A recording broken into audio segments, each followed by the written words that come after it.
আপনারা দেখেছেন যে একজন পুলিশের অফিসার, তিনি যখন চাকরিতে ছিলেন, এই চিটফান্ডের তদন্তে রাজ্যের শাসক দলের নেত্রী মমতা ব্যানার্জির বিরুদ্ধে যে প্রমাণগুলো ছিল বা শাসক দলের অন্যান্য নেতা নেত্রীদের বিরুদ্ধে যে প্রমাণগুলো ছিল, তিনি সেগুলো সরিয়ে রেখেছিলেন। এখন পুলিশের এই অবস্থার জন্য পুলিশের সিনিয়র অফিসাররা দায়ী। আমরা দেখলাম যে তার বাড়িতে কেন্দ্রীয় তদন্তকারী সংস্থার লোকেরা আসলো, সেটা তাকে গ্রেপ্তার করার জন্য না তাকে জিজ্ঞাসাবাদ করার জন্য আমরা জানি না। তার বাড়িতে যখন সিবিআই লোকরা এসে হাজির হলো, কলকাতা পুলিশের লোকেরা সিবিআই লোকদের জোরপূর্বক তুলে থানায় নিয়ে চলে গেল। পার্থ চ্যাটার্জি যেদিন কেন্দ্রীয় তদন্তকারী সংস্থার হাতে গ্রেপ্তার হয়েছিলেন, তিনি কিন্তু একাধিকবার মমতা ব্যানার্জিকে ফোন করেছিলেন, কিন্তু মমতা ব্যানার্জি ফোন ধরেননি।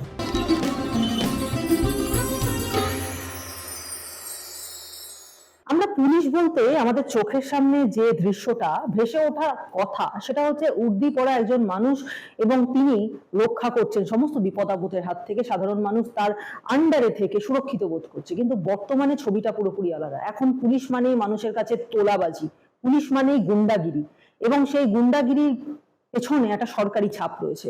কিন্তু আজকের যে পুলিশ প্রশাসন, তার দিকে তাকিয়ে কিন্তু ঠিক কেমন কলকাতা পুলিশ ছিল, কেমন পুলিশ প্রশাসন ছিল, তাকে বিচার করা সম্ভব নয়। আজকের পুলিশ প্রশাসনকে দেখে যদি গোটা কলকাতা পুলিশের প্রাচীন কালের বিচার করা হয়, তাহলে খুব ভুল করা হবে। কারণ সেই সময়কার পুলিশ ফোর্সে এমন অনেক মানুষ ছিলেন যারা সত্যি সত্যি নিজের প্রাণের বাজি লাগিয়ে সাধারণ মানুষকে রক্ষা করে গেছেন। এবং আজকের দিনে দাঁড়িয়ে তারা যখন পুলিশ প্রশাসনের এই দুর্গতি দেখেন, এই দুরবস্থা দেখেন, রীতিমতো সেই নিয়ে সোচ্চার হন বা সেই নিয়ে তারা দুঃখ করেন। আমরা আজকে এমনই একজন মানুষের কাছে এসেছি, তিনি প্রাক্তন পুলিশ কর্তা নজরুল ইসলাম। স্যার, আপনাকে স্বাগত জানাই। বাংলা স্ফিয়ারে প্রথমবার আপনাকে আমরা ইন্টারভিউ করতে আসছি। আর যে বিষয়টা নিয়ে প্রথমেই কথা বলবো, যে এই পুলিশদেরকে নিয়ে কথা বলছিলাম, আজকেই আমরা একটা খবর পেয়েছি যে বাসন্তীতে একজন এসআই এর ওপরে বাঁশ নিয়ে চড়াও হয়েছে কিছু মানুষ, তারা তাকে মারধর করছে। এই যে আজকে ভোটের আগেই যদি এই অবস্থা হয়, বিজেপির ভোটের মিছিল তখন চলছে, সেইখানে গন্ডগোল হয়েছে দেখে তিনি এসেছিলেন এবং তাকে চড়াও হয়ে মারধর করলো এতগুলো মানুষ। কি অবস্থা পুলিশের আজকে? এখন পুলিশের এই অবস্থার জন্য পুলিশের সিনিয়র অফিসাররা দায়ী। আপনারা দেখেছেন যে আপনাদের যেটা আইন অনুসারে পুলিশের কাজ করা, পুলিশ সেভাবে কাজ অনেক অফিসারই করেন না। কিছুদিন আগে আপনারা দেখেছেন যে একজন ডিসি লেভেলের অফিসার একটা প্রকাশ্য সভায় রাজ্যে বর্তমানে যারা শাসন ক্ষমতা আছেন তাদেরকে ক্ষমতায় রাখার পক্ষে বক্তব্য রেখে এখনো চাকরি করছেন। অথচ আমাদের যে সার্ভিস রুল, সে অনুসারে মানে শুধু পুলিশ না, যে কোনো সরকারি কর্মচারীর নিয়ম হচ্ছে যে তারা কোনো রাজনৈতিক দলের পক্ষে বা বিপক্ষে কথা বলতে পারেন না। যদি কথা কেউ বলেন তাহলে তার চাকরিতে থাকার অধিকার নাই। কিন্তু একটা রাজনৈতিক দলের পক্ষে কথা বলার পর যদি তিনি চাকরিতে থাকেন এবং সেই পুলিশ অফিসারের কাছ থেকে আপনি যদি নিরপেক্ষ ব্যবহার আশা করেন, তাহলে আমাকে অবশ্যই বলতে হবে যে আপনি যা আশা করছেন সেটা কোনোদিন হবার নয়। আপনারা দেখেছেন যে একজন পুলিশের অফিসার, তিনি যখন চাকরিতে ছিলেন, এই চিটফান্ডের তদন্তে রাজ্যের শাসক দলের নেত্রী মমতা ব্যানার্জির বিরুদ্ধে যে প্রমাণগুলো ছিল বা শাসক দলের অন্যান্য নেতা নেত্রীদের বিরুদ্ধে যে প্রমাণগুলো ছিল, তিনি সেগুলো সরিয়ে রেখেছিলেন। আমরা দেখলাম যে তার বাড়িতে কেন্দ্রীয় তদন্তকারী সংস্থার লোকেরা আসলো, সেটা তাকে গ্রেপ্তার করার জন্য না তাকে জিজ্ঞাসাবাদ করার জন্য আমরা জানি না। কিন্তু তার বাড়িতে যখন সিবিআই লোকরা এসে হাজির হলো, কলকাতা পুলিশের লোকেরা সিবিআই লোকদের জোরপূর্বক তুলে থানায় নিয়ে চলে গেলেন, বেআইন কাজ। এবং রাজ্যের মাননীয় মুখ্যমন্ত্রী, যিনি পুলিশ মন্ত্রী বটে, তিনি সে অফিসারের বাড়িতে চলে আসলেন এবং তারপরে এসপ্ল্যানেডে গিয়ে পোশাক পরা পুলিশ অফিসারদের নিয়ে আন্দোলনে বসলেন। আমি আপনাদেরকে একটা কথা মনে করিয়ে দিতে চাই যে পার্থ চ্যাটার্জি যেদিন কেন্দ্রীয় তদন্তকারী সংস্থার হাতে গ্রেপ্তার হয়েছিলেন, তিনি কিন্তু একাধিকবার মমতা ব্যানার্জিকে ফোন করেছিলেন, কিন্তু মমতা ব্যানার্জি ফোন ধরেননি। পার্থ চ্যাটার্জি ছিলেন রাজ্যের শিক্ষামন্ত্রী এবং শাসক দলের সেক্রেটারি জেনারেল। মমতা বন্দ্যোপাধ্যায়ের ডান হাত বা হাত যাই বলুন, তার রাজ্য মন্ত্রিসভার সহকর্মী, এবং মমতা ব্যানার্জি যেখানে শাসক দলের সর্বোচ্চ নেত্রী, দ্বিতীয় সর্বোচ্চ নেতা হচ্ছেন এই পার্থ চ্যাটার্জি। তো সেই পার্থ চ্যাটার্জি যখন অ্যারেস্ট হচ্ছেন, মমতা ব্যানার্জিকে ফোন করছেন, মমতা ব্যানার্জি ফোন ধরছেন না। আর সেই পুলিশ অফিসারের বাড়িতে যখন কেন্দ্রীয় তদন্তকারী সংস্থার লোকেরা আসছে, তাকে অ্যারেস্ট করেনি, কিন্তু মুখ্যমন্ত্রী তার বাড়িতেই চলে আসছেন এবং তারপরে গিয়ে এসপ্লানেডে পোশাক পরা পুলিশ অফিসারদের নিয়ে ধর্নায় বসে যাচ্ছে। তার মানে মমতা ব্যানার্জির কাছে তার দলের second in command Partha Chatterjee থেকে এই পুলিশের যে অফিসার, তিনি অনেক বেশি গুরুত্বপূর্ণ। এবং সেটা আরেকবার প্রমাণ করলেন যে তিনি অবসর নেওয়ার সঙ্গে সঙ্গেই তাকে রাজ্যসভায় প্রার্থী করে পাঠিয়ে দিলেন। প্রার্থী না, নির্বাচিত করে পাঠিয়ে দিয়েছেন, প্রার্থী করেছেন এবং নির্বাচিত হয়েছেন। তো তাহলে যিনি যখন কাজ করছিলেন তখন তো রিটায়ারমেন্টের পর কি পদে তাকে যেতে হবে এবং সেই পদ পেতে হলে কাকে তাকে সন্তুষ্ট করতে হবে, তিনি সেভাবে কাজ করছিলেন। তাহলে তিনি নিরপেক্ষভাবে কি করে কাজ করবেন? তো এইরকম পুলিশ অফিসারদের অধীনে লোকদের যদি কাজ করতে হয়, তাহলে সে লোকদের পক্ষে তো নিরপেক্ষভাবে কাজ করা সম্ভব নয়। আর নিরপেক্ষভাবে কাজ যখন করছেন না, মানুষ তো এগুলো বুঝতে পারে, সেই জন্য মানুষের লোকেরা পুলিশকে সম্মান করে না এবং একটা সুযোগ পেলেই মারধরও করে। তো আজকে বাসন্তীতে যে ঘটনা হয়েছে সেটা পুরোটা এখনো জানা যায়নি। আমি টিভি চ্যানেলে যা দেখেছি যে সেখানে বিজেপির প্রচার চলছিল, তো সেখানে রাজ্যের শাসক দলের লোকেরা গিয়ে তাদেরকে মারধর শুরু করে। সেইটাতে পুলিশ যখন আসে তখন পুলিশের লোকদেরকে তো শাসক দলের নেতারা দেখে এসেছে যে তারা শুধুমাত্র শাসক দলের লোকদেরই সুরক্ষার ব্যবস্থা করবে, অন্য দলের লোকদেরকে মারধর করবে। তো তারা যখন সেই অন্য দলের লোকরা যখন মার খাচ্ছে তাদেরকে উদ্ধার করতে আসছেন, তখন তো তাদের পছন্দ হওয়ার কথা নয়। তো সেই জন্য পুলিশের লোক যে তাকেও পিটিয়ে দিয়েছে। স্যার, আমরা বারবার একটা বিষয় দেখেছি যে যখন ধরুন শাসক দলের বিরুদ্ধে যারা দাঁড়াচ্ছে বা ধরুন এসএসসির চাকরি প্রার্থীরা যখন তারা যখন আন্দোলন করছেন, পুলিশ কিরকম নির্মম হাতে তাদেরকে দমন করেছে, সেই সমস্ত চাকরিহারা শিক্ষকদের মাথা ফাটিয়ে দিয়েছে, এই কাণ্ড করেছে। অন্যদিকে যখন একটা বিশেষ বাহিনী এসে পুলিশকে মানে উড়ে এসে প্রায় পিঠের ওপরে লাথি মারছে, তাদের উর্দি পরা চেহারায় তাদের পিঠের ওপর লাথি মারছে, পুলিশকে দেখা যাচ্ছে তারা টেবিলের তলায় ঢুকে কাঁপছে, পুলিশকে দেখা যাচ্ছে এই গ্রিস পার্কের ধুন্ধুমার ঘটনা, তখন দেখা গেল পুলিশ একটা রেস্টুরেন্টের মধ্যে ঢুকে গিয়ে সেফ সাইড নিয়ে নিল। পুলিশের এরকম বিচারিতার কারণটা কি? বিচারিতা দেখছেন কোথায়? পুলিশের কার্যকলাপ তো খুব পরিষ্কার। পুলিশের উপরের দিকের অফিসাররা, আমাদের আইপিএস অফিসাররা, কিছু আইএস অফিসারদেরও আপনারা দেখেছেন, তারা কোনো ব্যতিক্রম না। তো যদি আপনি চিফ সেক্রেটারির কথা দেখেন, তো মমতা ব্যানার্জি যে ইডি রেডে গিয়ে যে অপরাধটা করলেন, সে অপরাধের সময় তো চিফ সেক্রেটারি ছিলেন, ডিজি ছিলেন, সিপি ছিলেন, ডিসি ছিলেন, অন্যান্য অফিসার ছিলেন। তো তারা শাসক দলের নেত্রীর সঙ্গে গিয়ে অপরাধ করছেন, তো তারা কি করে নিরপেক্ষভাবে কাজ করবেন? তো চিফ সেক্রেটারি তো রাজ্যের সর্বোচ্চ প্রশাসনিক পদে আছেন, ডিজি তো পুলিশের সর্বোচ্চ পদে আছেন, সিপি তো কলকাতা পুলিশের সর্বোচ্চ পদে আছেন। তো তারা যদি এরকম পক্ষপাত দুষ্ট হন, তাহলে তাদের অধীনে যারা কাজ করেন তারা কি করে নিরপেক্ষভাবে কাজ করবেন? এবং স্যার, যেহেতু আপনি এই প্রশ্নটা তুললেন, যে আইপ্যাক মামলার প্রশ্নটা যেহেতু তুললেন, এবং তাতেই আমরা এই যে 18 তারিখে যে আইপ্যাক মামলার শুনানি হলো, এবং তাতে যেটা দেখা গেল যে রাজ্যের যে আইনজীবী তার সঙ্গে সুপ্রিম কোর্টের যারা বিচারপতির আসনে বসেন তাদের তীব্র বাদানুবাদ হলো। রাজ্য সরকারের আইনজীবী প্রায় এটা বোঝানোর চেষ্টা করলো যে তাহলে কি সুপ্রিম কোর্ট ধরে নিল যে মমতা বন্দ্যোপাধ্যায় তিনি অপরাধ করেছেন, তিনি অপরাধী? এটা তো মানুষের সামনে পরিষ্কার যে একটা তদন্ত চলাকালীন যদি মুখ্যমন্ত্রী জিনিসটা কেড়ে নিয়ে ফাইল কেড়ে নিয়ে চলেছেন, তাহলে তিনি অপরাধী, সেটাকে আবার আলাদা করে বলে দিতে হবে? দেখুন, মুখ্যমন্ত্রী অপরাধ করেন না, অপরাধ করেছেন মমতা ব্যানার্জি। মুখ্যমন্ত্রী পদটার দোষ নাই, দোষ হচ্ছে ব্যক্তি মমতা ব্যানার্জি। মমতা ব্যানার্জি ওই মুখ্যমন্ত্রীর পদে আছেন, তারপরে অপরাধ করেছেন, এটা বলতে পারেন। মুখ্যমন্ত্রী অপরাধ করেন, ব্যক্তি মমতা ব্যানার্জি অপরাধ করেছেন। এখন তিনি রাজ্যের শাসক দলের সর্বোচ্চ নেত্রী এবং তাদের হাতে বহু কোটি টাকা। কেমন টাকা দেখুন, যে অন্য রাজ্যে নয়, এই বর্ধমান বা এসব জেলাতে প্রচারে গিয়েছেন, সেখান থেকে তিনি বিমানে করে ফিরছেন। তার মানে তাদের, আপনি বিমান, একটা চার্টার্ড বিমান, যে বিমান নিয়ে যাওয়া আসার খরচ কিরকম হয় আপনি চিন্তা করুন। তো এত তাদের কাছে টাকা আছে, এবং তারা, যে পুলিশ অফিসাররা তাদের হয়ে কাজ করেন, তাদেরকে ভালো পোস্টিং দেন, যেখানে ঘুষ আদায় করতে পারবেন, বা অন্য যে বেআইনি সুযোগ সুবিধা সেগুলো দেন।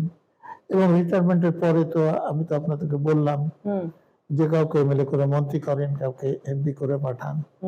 তো পুলিশ অফিসাররাও যারা বেআইনি সুযোগ সুবিধা ভোগ করতে চান, তারা নিরপেক্ষভাবে কাজ না করে পক্ষপাত দুষ্ট হয়ে পড়েন এবং শাসক দলের পক্ষ হয়ে কাজ করেন। এবং বাসন্তের ঘটনা তার জন্য। সর্বোচ্চ পদের অধিকারীরা যদি পক্ষপাত দুষ্ট হয়ে যান, তখন পুলিশের লোকদের পক্ষে একদম নিরপেক্ষভাবে, পক্ষপাতহীন ভাবে কাজ করা অসুবিধা হয়। এবং যখনই তারা কোনো একটা পার্টির পক্ষে কাজ করেন, তখন সাধারণ মানুষের কাছ থেকে তারা শ্রদ্ধা পান না। সাধারণ মানুষ পুলিশকে ঘৃণা করতে শুরু করে, এবং সামান্য কোনো অজুহাতে যখন সুযোগ পান তাদের উপর আঘাতও করে। স্যার, এই যে বিষয়টা আসছে যে পুলিশকে নিয়ে মানুষের মধ্যে এই ক্ষোভটা তৈরি হয়েছে, এবং আমরা একটা বিষয় অনেক দিন ধরে শুনে আছি যে ইলেকশনের আগে নাকি এই সরকারের সময়, মমতা বন্দ্যোপাধ্যায়ের সরকার যতদিন এসেছে, ইলেকশনের আগে দাগী আসামিদেরকে নাকি জেল থেকে খালাস করে দেওয়া হয়, রিলিজ করে দেওয়া হয়, তাহলে তারা নাকি আরো বিপদ বাড়াতে পারে বা আরো বেশি দৌরাত্ম্য করতে পারে। এটা কি সত্যি? দেখুন, রিলিজ করা হয় সেটা তো একটা ব্যাপার আছে, কিন্তু এখানকার পুলিশ তো তাদেরকে ধরেই না। আমি দুটো উদাহরণ দিচ্ছি। তামান্নাকে হত্যা করা হয়েছিল একটা কালীগঞ্জ উপনির্বাচনের দিন, যে শাসক দলের প্রার্থী জয়ী হবেন, তখন বিজয় মিছিল থেকে বোমা মেরে হত্যা করা হয়েছিল। তার পরিবার যাদের নামে অভিযোগ করেছিলেন, তাদের প্রাসাদের মতো বাড়ি আপনাদের বিভিন্ন চ্যানেল দেখিয়েছে। দু একজন ছাড়া তাদেরকে কি গ্রেপ্তার করা হয়েছে? তো ছাড়বে কি করে? ধরেই নিত। আবার আমি দেখছি কলকাতা শহরের বুকে, এই যে কাকুলিয়াতে যে গুন্ডারা বোমা ছুড়লো, গুলি করলো, তাদের যে সর্বোচ্চ নেতা গুন্ডা, তাকে এখনো ধরা গেছে না। মানে তিনি সমাজ মাধ্যমে পোস্ট করছেন, তিনি ইফতার পার্টির কার্ড ছাপছেন, বিলি করছেন, কিন্তু পুলিশের লোকেরা তাকে দেখতেই পাচ্ছেন না, ধরতেও পাচ্ছেন না। তো আপনি ছাড়ার কথা বলছেন, ধরছি না। তো গুন্ডা বদমাশ তো বাইরেই আছে। তো ওই তামান্নাকে যারা খুন করেছে বা এই কাকুলে যারা বোমাগুলি ছুঁড়েছে, তারা তো মন্দিরে পুজো করতে যাবে না, এখন করছেও না, যার জন্যই বাসন্তী ঘটছে। আর স্যার, এই যে আজকে ইলেকশন কমিশন যে পরপর এক যে ডিসিশন গুলো নিচ্ছে, যে যেমন ধরুন প্রিন্সিপাল সেক্রেটারি, চিফ সেক্রেটারি, তাদেরকে বদল করে দিচ্ছে, পুলিশের এতগুলো রদবদল করলো, সিপি কে বদলে দিল, ডিআইজি কারাকে বদলে দিল, এরকম অনেকগুলো বড় বড় পোস্টের রদবদল করলো, তাতে কি আদৌ কোনো সুরাহা হবে? ভোটটা কি শান্তিপূর্ণ করা যাবে? সামান্য কিছু পরিবর্তন হবে, ভোটটা শান্তিপূর্ণ করা যাবে বলে আমি মনে করি না। কারণ যাদেরকে আনা হচ্ছে তারা কতটা সক্রিয়ভাবে কাজ করবেন সেটা একটা প্রশ্ন হচ্ছে। তারপরে এখানে যে অবস্থা হয়ে আছে সেটা সামলানোর মতো ক্ষমতা ইলেকশন কমিশনের নাই। আমি কেন বলছি সেটা বুঝুন। আমাদের দেশের আইনে ইলেকশন কমিশন নির্বাচনটা পরিচালনা করে। দিল্লিতে একজন চিফ ইলেকশন কমিশন, আরো দুজন ইলেকশন কমিশনার বা আরো কয়েকজন অফিসার আছেন। কলকাতায় নির্বাচন কমিশনের কে অফিসার আছেন? Chief electoral officer. তিনিও কে? রাজ্য সরকারেরই আইএস অফিসার ছিলেন। তিনজনের নাম পাঠানো হয়েছিল, তার মধ্যে একজনকে বেছে নিয়েছেন। তাকে সাহায্য করার জন্য ধরুন আরো 5 জন 10 জন আছে ধরে নিলাম। তা বাদ দিয়ে অন্য যে লোকগুলো আছে তারা ইলেকশন কমিশনের লোক, আইন অনুসারে ইলেকশন কমিশনের লোক। ধরুন যে জেলার ডিস্ট্রিক্ট ম্যাজিস্ট্রেট, তাকে ডিস্ট্রিক্ট ইলেকশন অফিসার করা হয়েছে। তিনি তো এই শাসক দলের অধীনে কাজ করা লোক। ধরুন এই বিধানসভার ভোটে রিটার্নিং অফিসার এসডিওরা, তো তিনি তো এই শাসক দলের সঙ্গে কাজ করা লোক, এবং যে লোকেরা এই শাসক দলের সঙ্গে কাজ করছেন তারা কতটা নিরপেক্ষ সেটা তো ভোটার তালিকা সংশোধনের সময় আপনারা দেখেছেন। এই যে ভোটার তালিকা সংশোধন করতে এত ঝামেলা ঝঞ্ঝাট হলো কেন? কারণ দেখুন, শাসক দলের সর্বোচ্চ নেত্রী তালিকা সংশোধনের কাজ ঘোষণা হতেই বলেছিলেন যে আমি বেঁচে থাকতে করতে দেব না, এবং তিনি সুপ্রিম কোর্টে গিয়ে বলেছেন যে তালিকা সংশোধনের কাজ এখন বন্ধ থাক, পুরানো তালিকা অনুসারে ভোট হোক, তারপরে দেখা যাবে যে সংশোধন কাজ কবে করা যাবে। তো তিনি শেষ পর্যন্ত তালিকা সংশোধনের পক্ষে না। তো তিনি শুধু না, তার দলের কোন নেতা বলেছেন গাছে বেঁধে রাখো, কোন নেতা বলেছে রক্তগঙ্গা বয়ে দেবো, কোন নেতা বলেছে আগুন জ্বালিয়ে দেবো, কোন নেতা বলেছেন জবাই করে দেবো। তো এইসব করার ফলে নির্বাচন কমিশনের হয়ে যারা কাজ করছিলেন তাদের উপর আক্রমণ হয়েছে, এমনকি যে অবজারভার তাদের উপর আক্রমণ হয়েছে। আপনারা ফারাক্কায় দেখেছেন, চাকুলিয়ায় দেখেছেন, ইটাহারে দেখেছেন, কুলতলিতে দেখেছেন, বাসন্তীতে দেখেছেন, বাদুড়ায় দেখেছেন। ফলে নির্বাচনের কাজ এখনো শেষ হয়নি। তো যেখানে নির্বাচন কমিশনের হয়ে যে অফিসাররা কাজ করলেন তারা ভোটার তালিকা সংশোধনের কাজটাই নিরপেক্ষভাবে করতে পারলেন না, তারা ভোটের সময় ভোটটা নিরপেক্ষভাবে করাতে পারবেন এরকম আশা করার আমি কোনো কারণ দেখি না। স্যার, যেহেতু আপনি একটা সময় সম্মানের সঙ্গে পুলিশ প্রশাসনের সঙ্গে যুক্ত ছিলেন, সেখানে চাকরি করেছেন এবং সেখানে প্রচুর মানুষকে দেখেছেন যারা অন্যায় করে অপরাধ করে জেলে গেছেন, এবং তারা যখন জেল থেকে ছাড়া পেয়েছেন তাদেরকে জেল ফেরত আসামি আমরা বলে থাকি। এবারে তৃণমূলের যে নির্বাচনের জন্য যারা দাঁড়িয়েছেন, ভোটে যারা দাঁড়িয়েছেন, তাদের মধ্যে এমন জেল ফেরত আসামি অনেক রয়েছেন।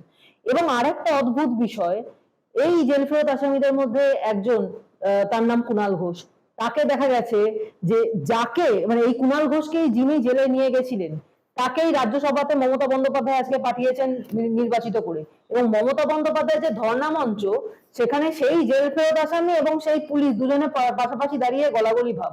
মানে এই বিষয়টা একটা অদ্ভুত সমাপতন নয়? দেখুন, আপনি যে কথাটা বলতে চাইছেন সেটা বোধহয় এরকম বলা যেতে পারে যে ধরুন তৃণমূল দলের শুধু পার্থ চ্যাটার্জি নয়, মদন মিত্র, সঞ্জয় বসু,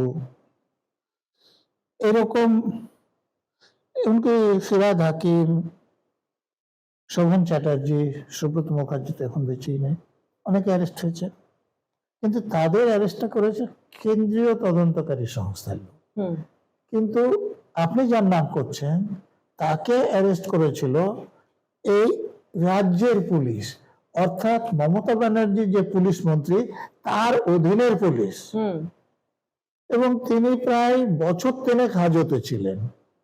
সেই বছর 3 হাজত খাটা লোককে তিনি মনে করছেন যে এমএলএ হওয়ার উপযুক্ত, তো তাকে টিকিট দিয়েছেন। আপনি সেই কথা বলতে চাইছেন?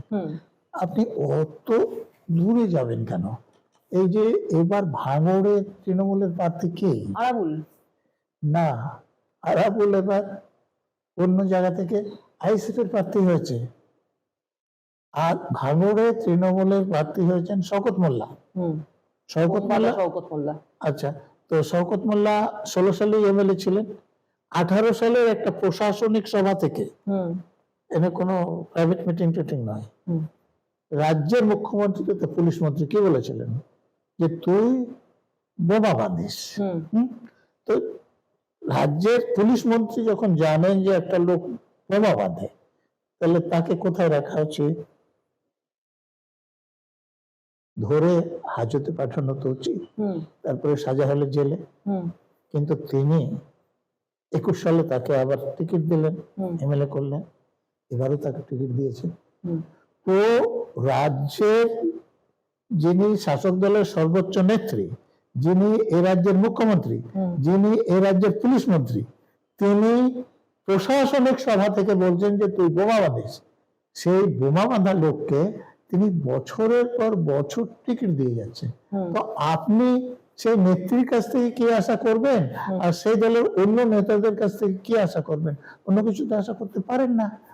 তিনি বোমা বাঁধবেন, বোমা মজুদ করবেন, বোমা মারবেন, তিনি বেআইনি অস্ত্র রাখবেন, বেআইনি অস্ত্র ব্যবহার করবেন, রেগিং করে ভোটে জিতবেন, এবং তারপরে নেত্রী বলবেন যে মানুষ আমাদের সঙ্গে আছে। স্যার, আর একটা বিষয়, আপনার দুটো পরিচয় রয়েছে। একদিকে আপনি একজন আইপিএস অফিসার, এবং আপনার যে ট্র্যাক রেকর্ডটাতে আমরা দেখেছি যে একদিকে সবাই বিরিয়ানি খাচ্ছে আর আপনি বাড়ি থেকে আনা রুটি তরকারি খাচ্ছেন, এরকমও আমরা গল্প শুনেছি আপনার সম্পর্কে। না, ওই গল্পটা, আমি কলকাতা পুলিশে 7 বছর কাজ করেছি, তো তার মধ্যে 2 বছর ডিসি হেডকোয়ার্টার ছিলাম। তো ডিসি হেডকোয়ার্টার কলকাতা পুলিশের কমিশনারের পক্ষে, যেমন কনস্টেবল, সাব ইন্সপেক্টর, সার্জেন্ট, একমাত্র ইন্সপেক্টর যেটা গেজেটেড র্যাঙ্ক ছাড়া সব র্যাঙ্কগুলোতে রিক্রুটমেন্ট করেন, এবং তাদের ট্রান্সফার পোস্টিংটাও ডিসি হেডকোয়ার্টার করে।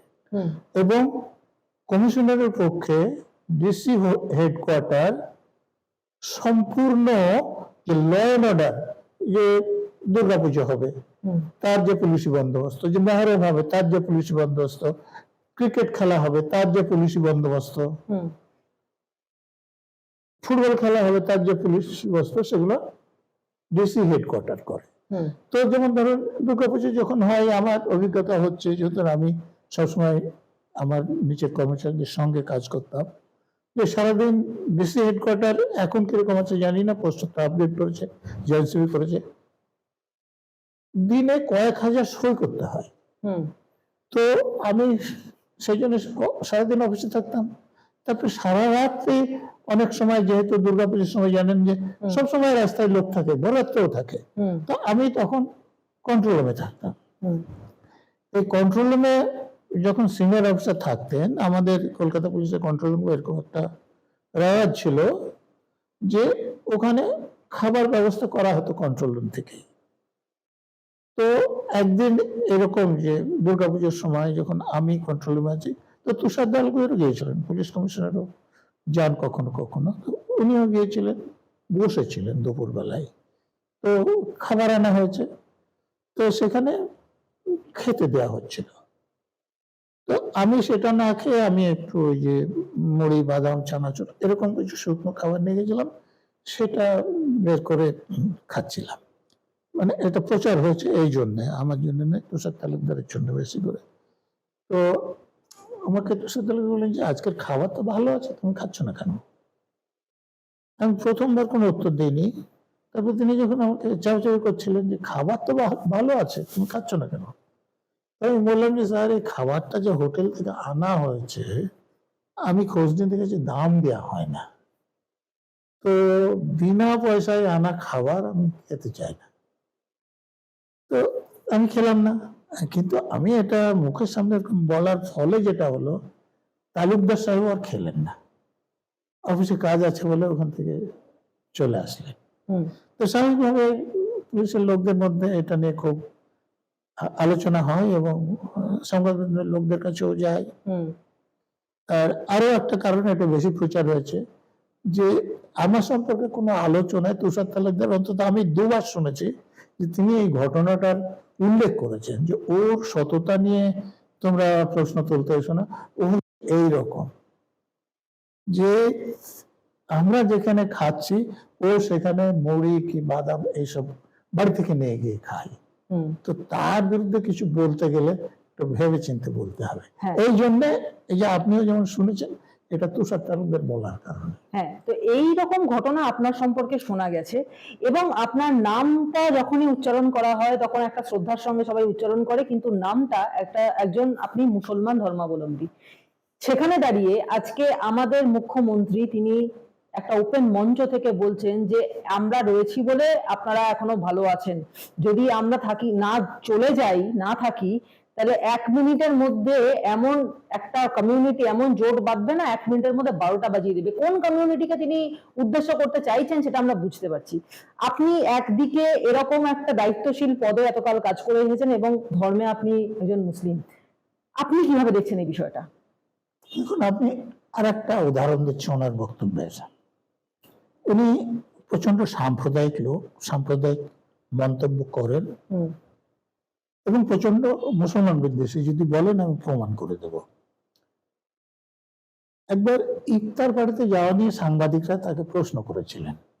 তো তিনি কি বলেছিলেন আপনাদের মনে থাকার কথা, যে গরু দুধ দেয় তার লাথি খেতে হয়। অর্থটা কি দাঁড়ায়? যে মুসলমানদের ভোটটা হচ্ছে দুধ, ইফতার পার্টিতে যাওয়াটা হচ্ছে লাথি খাওয়া, আর মুসলমানরা হচ্ছে গরু। তো মুসলমানদের মধ্যে যাদেরকে তিনি গরু বলছেন, সেই গরুদের মধ্যে খুব কম লোক আছেন যে এটা বুঝেছেন বা প্রতিবাদ করেছেন। প্রতিবাদ করেছেন বলে তো আমি শুনিনি। তো এই গরুরা গরু বলার পরেও যদি তার সঙ্গে থাকে, সেই সুযোগ নিয়ে তিনি এরকম কথাবার্তা বলেন ভোটে জেতার জন্য। কিন্তু তিনি কিন্তু একদম অন্য যে কোনো দলের রাজনৈতিক নেতার থেকে অনেক বেশি মুসলমান বিদ্বেষী। এবং ওই স্টেজ থেকে যে কথাটা বলেছেন, আপনারা যেটা উল্লেখ করছেন, সেটাও কিন্তু সাম্প্রদায়িক মন্তব্য। এই যে আমরা যে আলোচনা করলাম আজকে স্যারের সঙ্গে, তাতে আমরা যেটা বুঝতে পারলাম যে একটা মানুষ হিসেবে, একজন মানুষ হিসেবে আজকে রাজ্যের যে প্রেক্ষাপটে আজকে রাজ্যের মুখ্যমন্ত্রী যে ধরনের বক্তব্য রাখছেন বা যে ধরনের সাম্প্রদায়িকতার বিষ ছড়াচ্ছেন, তা কিন্তু মোটেই তিনি খুব একটা ভালোভাবে নিতে পারছেন না, বা এই বিষয়ে বারবার প্রতিবাদের কণ্ঠ তার সোচ্চার হয়ে তিনি বলেছেন। এবং তার একাধিক বইতে তিনি কিন্তু মমতা বন্দ্যোপাধ্যায় এরকম অনেক বিষয় নিয়ে খোলাখুলি আলোচনা করেছেন, যার জন্য কিন্তু তাকে রোষের মুখেও পড়তে হয়েছে। বইয়ের কথা বলছেন তো, এই বইটা এটা বইমেলায় বেরিয়েছিল। তো যে কটা কপি ছিল পুরোপুরি শেষ হয়ে যায়, ফলে অনেকটা আমি দিতে পারিনি। সেই জন্য আমি এটা আবার ছেপেছি। গত পরশুদিন বেরিয়েছে, গতকাল আমি কলেজ স্ট্রিটে গিয়েছিলাম, একটা কপি নিয়ে এসেছি।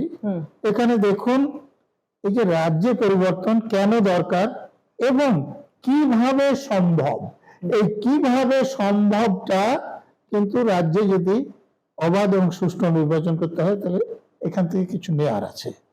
আর তারপরে দেখুন পিছনে যা লেখা, এই জন্য বইটা এত বেশি বিক্রি হয়েছে। ডাকিনি হটান, মানুষ বাঁচান,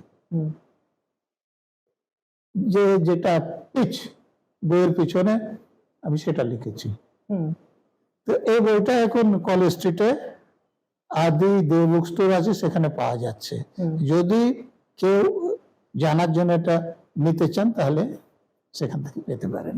এবং এই বই সহ একাধিক বই ডক্টর নজরুল ইসলামের লেখা, যা কিন্তু প্রায় প্রত্যেক বাড়ি বইমেলাতে দেখা যায় যে আসতে না আসতেই বিক্রি শেষ, এবং সেই বইয়ের জন্য আবার নতুন করে আরেকটা বই আছে, আনমাস্কিং মমতা ব্যানার্জি, আনমাস্কিং মমতা বন্দ্যোপাধ্যায়। এন্ড এই বইটা কিন্তু একেবারে ব্যান করা হয়েছিল, রাজ্যে কোনো পাবলিশার সেই বই ছাপাতে চাননি, কিন্তু বাধ্য হয়ে তাকে এই বইটা বোধহয় দিল্লি থেকে আপনাকে ছাপাতে হয়েছে। রাজ্যের কোনো পাবলিশার ছাপাতে তো সাহস করেনি, এখানে কোনো বইয়ের দোকান এই বইটা বিক্রি করতে সাহস করে না। ফলে দিল্লি থেকে এটা ছাপা হয়েছে। আমি এই বই মেলায় আমি এবার 200 কপি আনিয়েছিলাম, কয়েকদিনে বিক্রি হয়ে গেছে। অনেকে পাইনি, যারা পাইনি, যেমন আমি একজন ডাক্তার বাবু বললেন যে আমি 200 কপি চাই। কি জন্য চাই আমি জানি না, আমার মনে হতে পারে যে এটা কোন রাজনৈতিক দলের লোকেরা তার মাধ্যমে সংগ্রহ করছে। কারণ নন্দীগ্রামে যখন ভোট হয়েছিল তখনও এবার 100 কপি সংগৃহীত হয়েছিল, সেইভাবে আমি জানি। তো একজন ডাক্তার বাবু আমার কাছ থেকে যখন চাইছিলেন, না বললেন যে আমার কাছে তো 200 কপি ছিল, শেষ হয়ে গেছে, সামান্য কয়েকটা কপি আছে। তা আমি ওনাকে যারা পাবলিশ করেছে তাদের সঙ্গে যোগাযোগ করে দিয়েছিলাম, সে ডাক্তারবাবু কিন্তু 200 কপি বই আনিয়েছেন কলকাতায়।